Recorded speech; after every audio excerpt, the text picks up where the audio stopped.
Okay everyone, तो अभी हम लोग देखेंगे रूट वर्ड नंबर 30 जो है नेक्रो।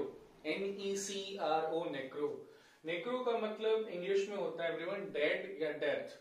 डेड या डेथ। डेड यानी मृत, मरा हुआ, और डेथ यानी मौत, मृत्यु। आइए कुछ वर्ड्स हैं जो नेक्रो से बने हैं, है ना, और बराबर एग्जाम्स में पूछे जाते हैं, उनके मीनिंग समझ लेते हैं। तो पहला वर्ड है हमारे पास necrobiosis. The first word is necrobiosis. चलो, नेक्रोबायोसिस क्या होता है उसको समझते हैं। Gradual degeneration and death of cells in the body tissues because of age related changes. अब देखिए, जब जब नेक्रो आएगा तब तब डेथ की बात होगी, तब तक मौत मृत्यु की बात होगी। तो नेक्रोबायोसिस एवरीवन कहते हैं डेथ ऑफ सेल्स को, है ना, सेल्स के मौत को, सेल के मौत को, ठीक है, नेक्रोबायोसिस कहते हैं। लेकिन मौत होने से पहले वो ग्रेजुअली डीजेनरेट होता है ना, धीरे धीरे डीजेनरेट होता है, धीरे धीरे क्षय होता है उसका, धीरे धीरे वो खराब होता है और अंततः उसकी मृत्यु हो जाती है because of age related changes. किस वजह से? एज रिलेटेड चेंजेस की वजह से। जैसे जैसे उम्र बढ़ती है तो शरीर के टिश्यू का, है ना, कोई सेल मरता है, तो उस मौत को, उस मृत्यु को एवरीवन कहते हैं नेक्रोबायोसिस। ठीक है, आगे बढ़ते हैं। सेकेंड वर्ड है हमारा नेक्रोलेटरी।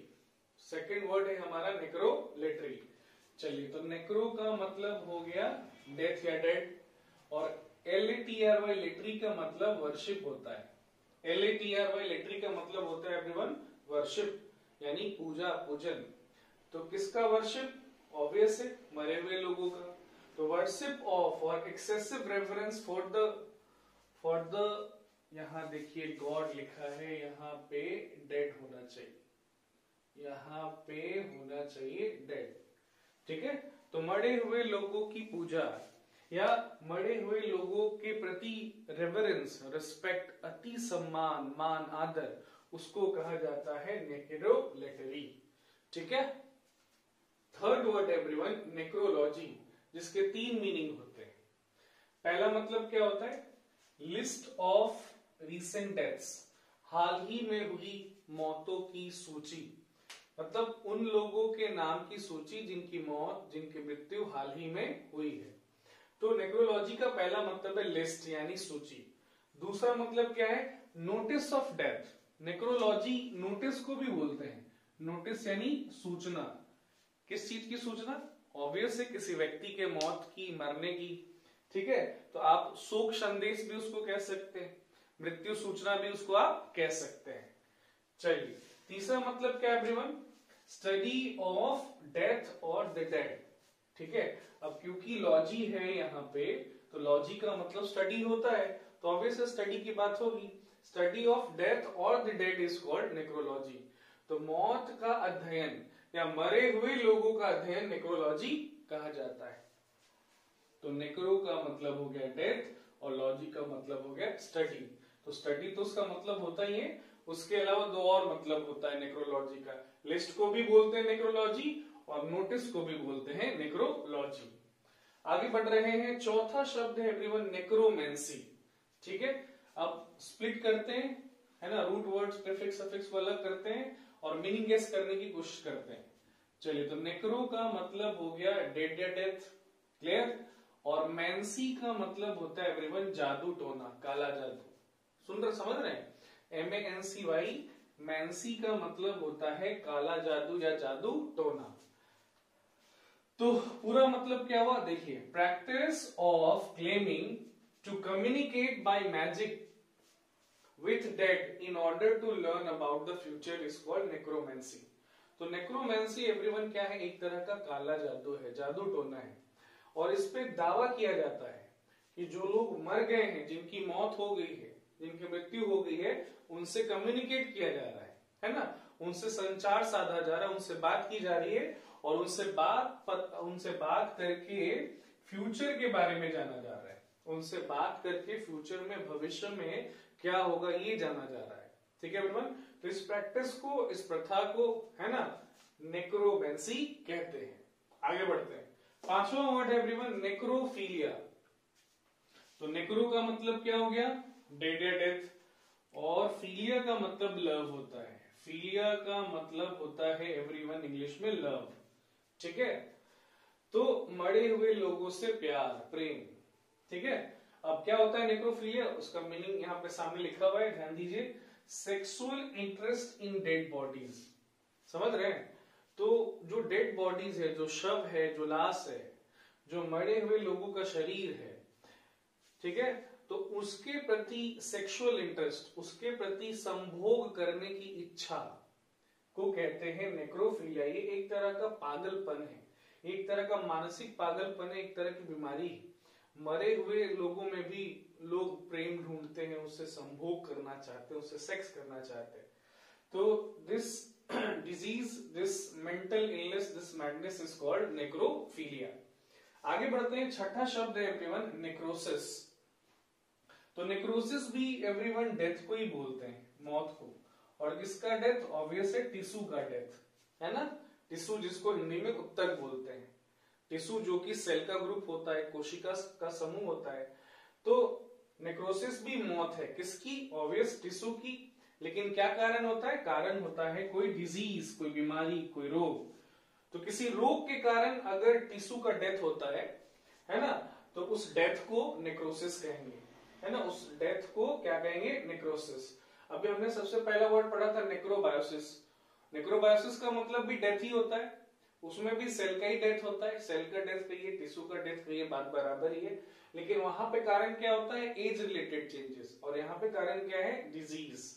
ओके, आगे बढ़ते हैं सातवें शब्द की तरफ। सातवां शब्द है हमारा एवरीवन नेक्रोपोलिस। तो नेक्रो का मतलब क्या होता है, बोलिए आप लोग? यस, डेड या डेथ। और पोलिस का मतलब क्या होता है? पोलिस का मतलब होता है एवरीवन सिटी, यानी शहर, नगर। तो नेक्रोपोलिस क्या हो गया एवरीवन? नेक्रोपोलिस एक्चुअली एक सिमेट्री है। नेक्रोपोलिस एक्चुअली एक सिमेट्री है, जिसको हिंदी में कब्रिस्तान बोलते हैं। तो नेक्रोपोलिस एक कब्रिस्तान है, स्पेशली अ लार्ज वन, और ये बहुत बड़ा कब्रिस्तान होता है जो प्राचीन शहर में पाया जाता है। तो आप इसको बिल्कुल सिंपल वर्ड में कह सकते हैं कब्रिस्तान, ठीक है। मरे हुए लोगों का शहर, तो मरे हुए लोगों का शहर जगह कौन होता है? कब्रिस्तान ही तो होता है, जहां पर उनको दफनाया जाता है, या फिर शमशान घाट हो सकता है जहां पर उनको जलाया जाता है। चलिए, तो ये 7 शब्द थे एवरीवन, नेक्रो से बने थे, बराबर यूज होते हैं, बराबर एग्जाम्स में पूछे जाते हैं, ठीक है। ऐसे तो और भी बहुत सारे शब्द हैं जो नेक्रो से बनते हैं, लेकिन क्या है ना, इतने सारे शब्दों को देख लेने के बाद माइंड में कहीं ना कहीं अब बैठ चुका है कि नेक्रो का मतलब डेड या डेथ होता है, मौत या मृत्यु, या मरे हुए होते हैं। चलिए, अगला रूट वर्ड है रूट वर्ड नंबर 31, ध्यान दे रहे हैं। और 31 रूट कौन सा है एवरीवन? New, NEO, new. ये भी एक ग्रीक रूट वर्ड है, जैसे कि नेक्रो ग्रीक रूट वर्ड था। ग्रीक रूट वर्ड कहने का मतलब क्या हुआ कि ग्रीक भाषा का शब्द है वो, है ना, इंग्लिश ने उसको अपनाया है। इंग्लिश में न्यू का मतलब क्या होता है? न्यू या यंग। हिंदी में नया, है ना, नौजवान, युवा, ठीक है, ये सारे मीनिंग होंगे न्यू के। चलिए, न्यू से बने अब हम वर्ड्स देखेंगे। तो न्यू से बना एवरीवन पहला शब्द है नियोफाइट, ठीक है। नियो का मतलब क्लियर हो गया ना, नियो यानी न्यू, नया।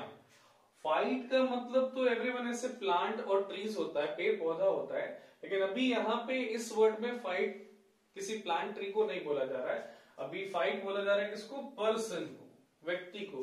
तो न्यू फाइट कोई पर्सन होता है, कोई व्यक्ति होता है जिसने कोई कार्य अभी अभी चालू ही किया है, मतलब वो न्यू कमर है, वो फ्रेशर है, वो इनएक्सपीरियंस्ड है। तो बहुत सारे शब्द है जो आप न्यू फाइट के बदले बोल सकते हो, है ना। नौसिखिया बोल सकते हैं आप उसको हिंदी में, नौसिखिया, न्यू कमर, फ्रेशर, इनएक्सपीरियंस, अनुभवहीन, ये सारे शब्द आप उसके बदले बोल सकते हो। तो ये पहला वर्ड था एवरीवन न्यू से बना हुआ, नियोफाइट। ओके एवरीवन, तो दूसरा शब्द है हमारा नियोफोबिया, ठीक है। नियो का मतलब नया, ठीक है। फोबिया का मतलब क्या होता है? अब तक तो फोबिया का मतलब अच्छे तरीके से पता हो गया होगा आपको। फोबिया का मतलब होता है फियर, डर, भय, भीति, आतंक, आतंक, समझ रहे हैं, सुन रहे हैं? इरेशनल फियर, इलॉजिकल फियर, ठीक है। सो फियर ऑफ एनीथिंग न्यू और अनफेमिलियर। तो फोबिया यानी डर, न्यू मतलब नया, तो कैसे चीजों से डर? नई चीजों से डर, है ना। फियर ऑफ एनीथिंग न्यू, कोई भी चीज जो नई है, नया है, नवीन है, नूतन है, उससे डर, उससे भय को बोलते हैं, क्या बोलते हैं भाई? नियोफोबिया, है ना। नए स्कूल से डर, नए टीचर से डर, नई जगह से डर, समझ रहे एवरीवन? नियोफोबिया, किसी भी नई चीज से डर को नियोफोबिया बोलते हैं। या किसी अनफेमिलियर चीज से भी डर को, कोई अनफेमिलियर चीज है, कोई स्ट्रेंज चीज है ना, ऑब्वियस है, अनफेमिलियर है तो वो नहीं है आपके लिए, उससे भी डर को, भय को, आतंक को, भीति को क्या कहते हैं? नियोफोबिया। आगे बढ़ते हैं। अगला शब्द है एवरीवन नियोनैटल। नियोनैटल, तो नियो का तो मतलब क्लियर है ना एवरीवन, न्यू। और देखिए नैट से बना है नैटल नैट से बना है नैटल, एनईटी नैट, नैट का मतलब होता है birth, N A T nat root word है, उसका मतलब इंग्लिश में होता है बर्थ, हिंदी में हो जाएगा जन्म, ठीक है। तो नैटल मतलब रिलेटेड टू बर्थ, ठीक है। नियोनैटल का मतलब क्या हो जाएगा? रिलेटिंग टू या रिलेटेड टू या connected with first few days of life of a newborn child. तो नियोनैटल का मतलब होता है एवरीवन नवजात शिशु से संबंधित कोई चीज, है ना। शिशु, बच्चा जो अभी अभी जन्मा है ना, उससे संबंधित किसी भी चीज को नियोनैटल बोलते हैं। जैसे नियोनैटल केयर, नियोनैटल सर्जरी। बच्चा जब जन्म लेता है, तुरंत जन्म लेता है, तो उसको स्पेशल केयर, स्पेशल अटेंशन की जरूरत होती है। कभी कभी तो उसको स्पेशल कंडीशन, स्पेशल एनवायरनमेंट की जरूरत होती है, तो उसको नियोनैटल कंडीशंस कहते हैं, नियोनैटल सर्जरी कहते हैं। तो कोई भी चीज एवरीवन जो नवजात शिशु से संबंधित होता है उसको नियोनैटल कहते हैं। आगे बढ़ते हैं। चौथा शब्द है नियोलॉजिज्म। नियोलॉजिज्म, नियो का तो मतलब नया हो गया। अब यहाँ पे सफिक्स के रूप में आपको दिख रहा होगा आईएसएम, और अब तक पता चल गया होगा आपको कि बहुत सारे शब्द जिसका सफिक्स आईएसएम होता है वो किसी बिलीफ की बात करता है ना, वो किसी मान्यता, मानसिकता, विचारधारा की बात करता है, या किसी प्रोसेस या किसी प्रक्रिया की बात करता है। लेकिन अभी ऐसा कुछ नहीं है, अभी किसी विचारधारा की बात नहीं होगी, ठीक है। नियोलॉजिज्म का मतलब क्या होता है? कोई नया शब्द या कोई नया एक्सप्रेशन, है ना, कोई नया शब्द या कोई नया एक्सप्रेशन, एक्सप्रेशन यानी फ्रेज, है ना। तो कोई नया वाक्यांश है, कोई नया शब्द जिसको किसी लैंग्वेज में एंट्री मिली है, प्रवेश मिला है, उसको नियोलॉजिज्म कहते हैं। और सिर्फ नया शब्द और नया एक्सप्रेशन ही नहीं, अगर कोई शब्द पुराना है, पहले से है, कोई एग्जिस्टिंग वर्ड है और उसमें नया मीनिंग जुड़ा है, तो उसको भी नियोलॉजिज्म कहेंगे। तो शब्द नया हो, है ना, वाक्यांश नया हो या अर्थ नया हो, सबको नियोलॉजिज्म कहते हैं, है ना। नवनिर्मित शब्द, नवनिर्मित वाक्यांश या नवनिर्मित अर्थ, ठीक है। आगे बढ़ते हैं। पांचवा और आखिरी शब्द है जो नियो से बना है वो है नियोलिथिक, ठीक है। तो नियो का मतलब हो गया नया, और LITH लिथ मालूम होना चाहिए आपको कि लिथ का मतलब इंग्लिश में स्टोन होता है। लिथ का मतलब इंग्लिश में होता है स्टोन, स्टोन यानी पत्थर, है ना। इसी को शुद्ध हिंदी में, संस्कृत में पाषाण बोलते हैं, पाषाण यानी पत्थर। तो नियोलिथिक का मतलब हो जाता है एवरीवन नव पाषाण काल, नव पाषाण काल। हिस्ट्री पढ़े होंगे थोड़ा बहुत भी तो पढ़ा होगा आपने, ठीक है, कि वो जो पाषाण काल है, वो जो स्टोन एज है ना, वो जो पत्थर युग है, उसको 3 हिस्सों में बांटा गया है, पैलियोलिथिक, मीजोलिथिक और नियोलिथिक। पैलियोलिथिक यानी पूर्व पाषाण, मीजोलिथिक यानी मध्य पाषाण और नियोलिथिक यानी नव पाषाण काल, ठीक है। तो ये एक्चुअली नव पाषाण काल क्या था? ऑब्वियसली उसको पाषाण काल, स्टोन एज, पत्थर युग इसलिए कह रहे हैं क्योंकि मानव इंसान उस समय पत्थर का इस्तेमाल करता था। अभी जैसे अभी का जो युग है वो टेक्नोलॉजी का यूज है, कंप्यूटर का युग है, एज है ना, अभी इंटरनेट का एज है, तो अभी कंप्यूटर एज है, टेक्नोलॉजी एज है। तो जो जो चीजें अभी आदमी इस्तेमाल करता है उस चीज के नाम पे आज का एज का नाम रख दिया जाता है। तो जब इंसान, है ना, आदि मानव पत्थर का इस्तेमाल कर रहा था तो उस पीरियड को, उस काल को स्टोन एज कहा गया, पाषाण काल कहा गया हिंदी में। तो ये नियोलिथिक एज क्या था भाई, नियोलिथिक पीरियड क्या था, तो ये स्टोन एज का लेटर पार्ट था, मतलब अंतिम हिस्सा था, है ना, पाषाण काल का अंतिम हिस्सा था।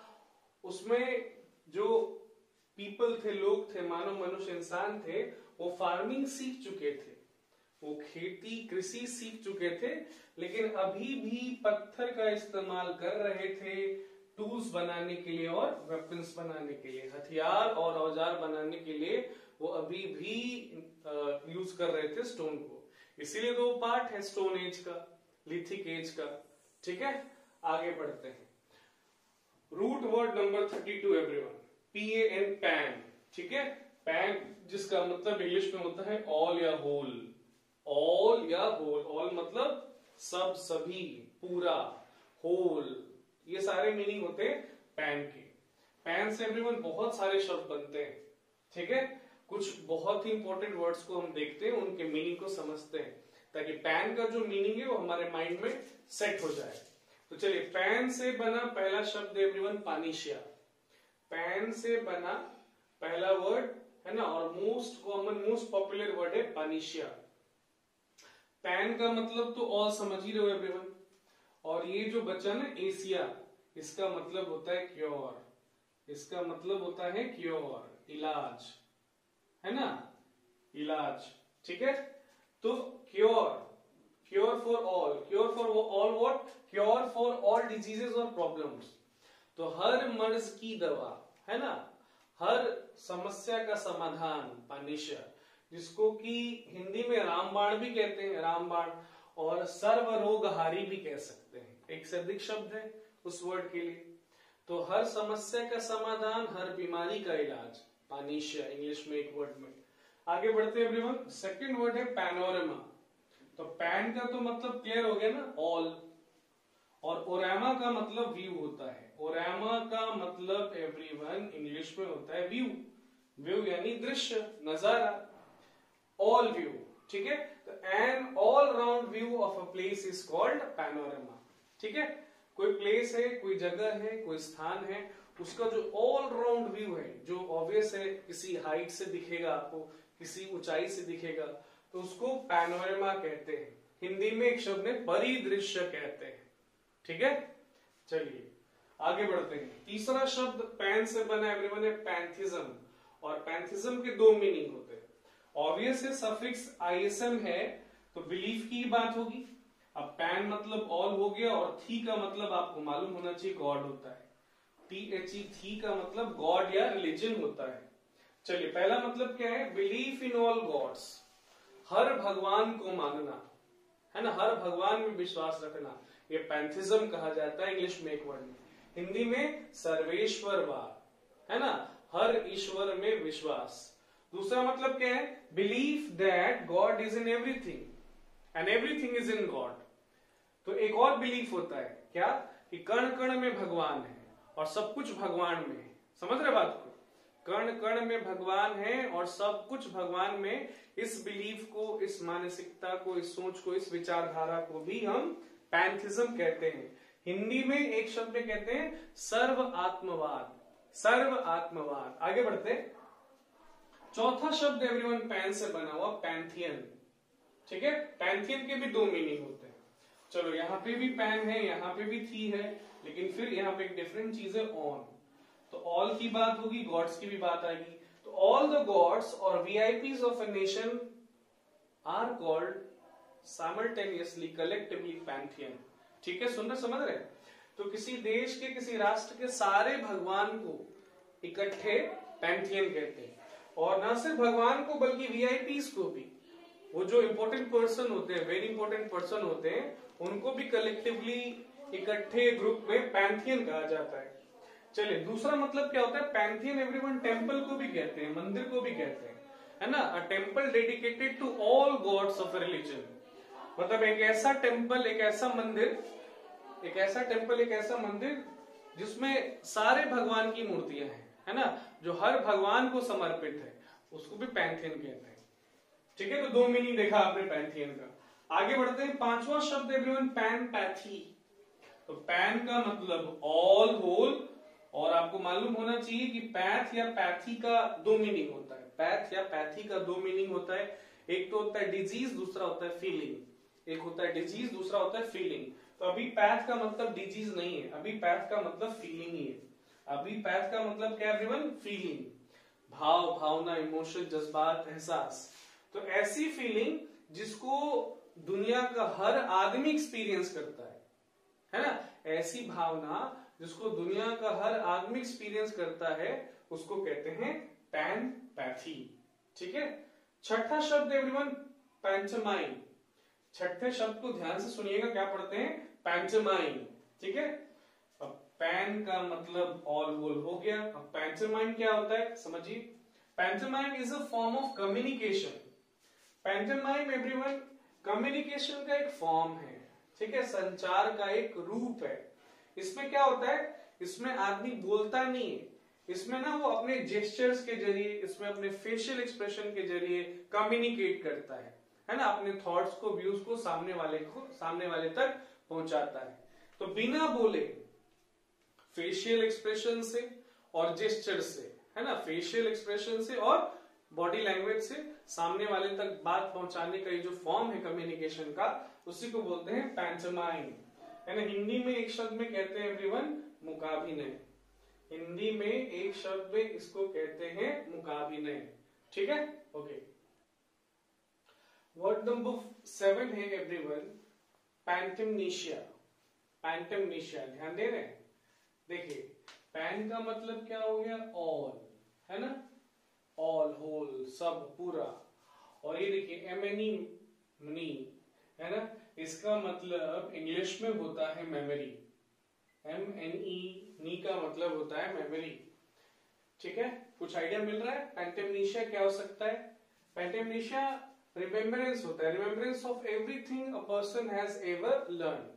ठीक है, तो किसी व्यक्ति ने जो कुछ भी अपने जीवन में सीखा है वो उसको याद रहना, उसका याददाश्त, उसकी स्मृति, है ना, कहा जाता है पैंटमनीशिया।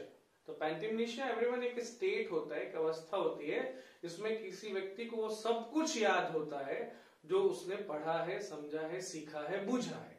ठीक है, आगे बढ़ते हैं। Word number 8 everyone पैंटोमॉर्फिक।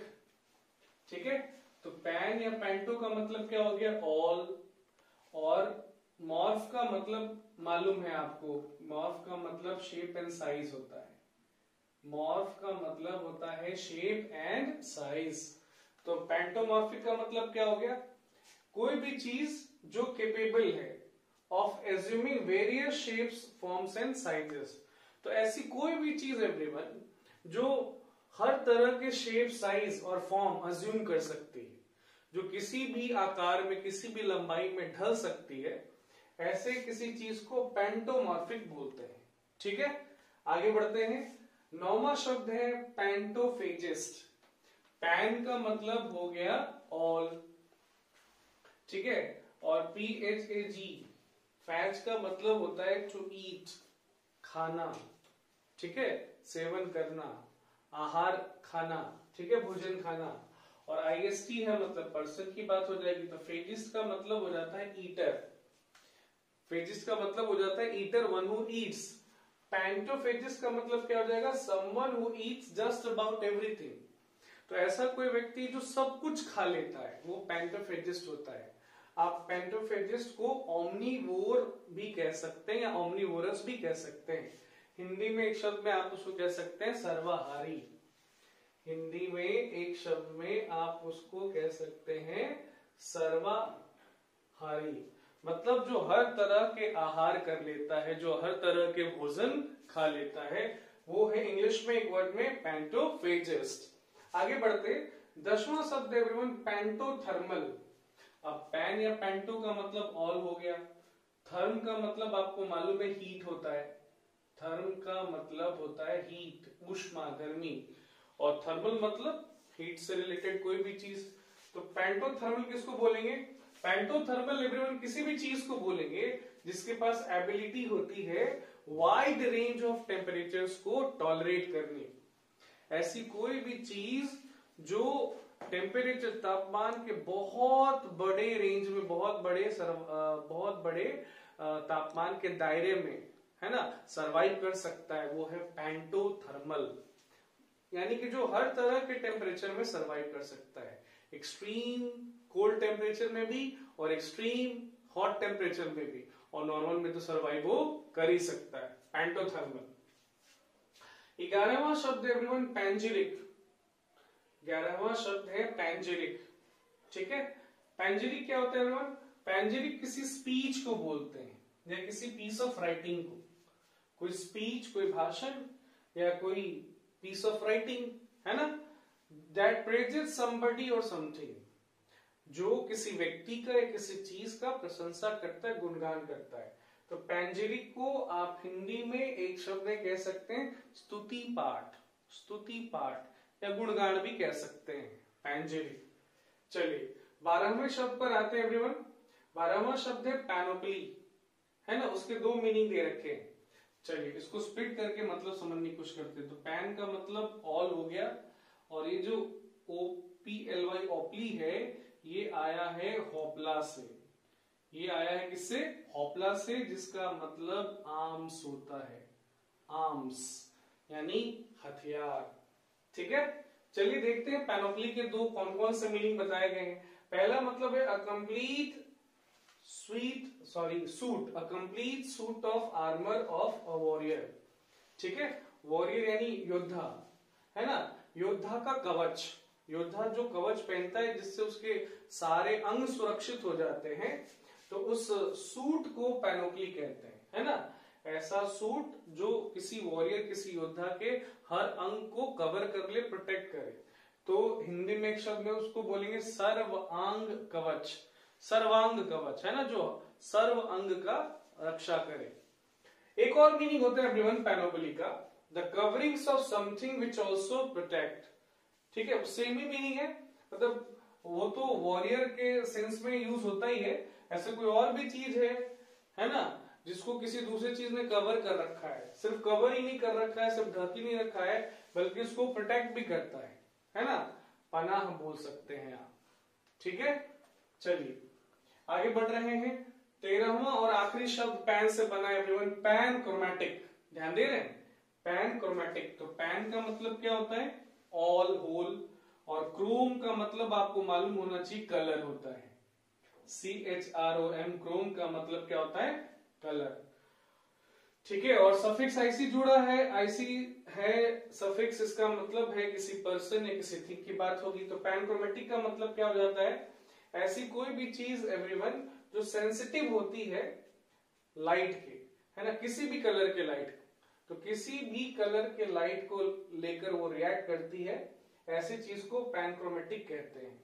ये वर्ड स्पेशली फोटोग्राफिक फिल्म के लिए यूज होता है। फोटोग्राफिक फिल्म जिसपे तस्वीरें बनती है खींचे जाने के बाद। तो पैनक्रोमेटिक को हिंदी में एक शब्द में देखिए क्या कह सकते हैं? सर्ववर्णिक। सर्ववर्णिक, हर रंग का, है ना, हर लाइट के, हर रंग के प्रति वो सेंसिटिव होता है, रिएक्टिव होता है, रिएक्ट करता है।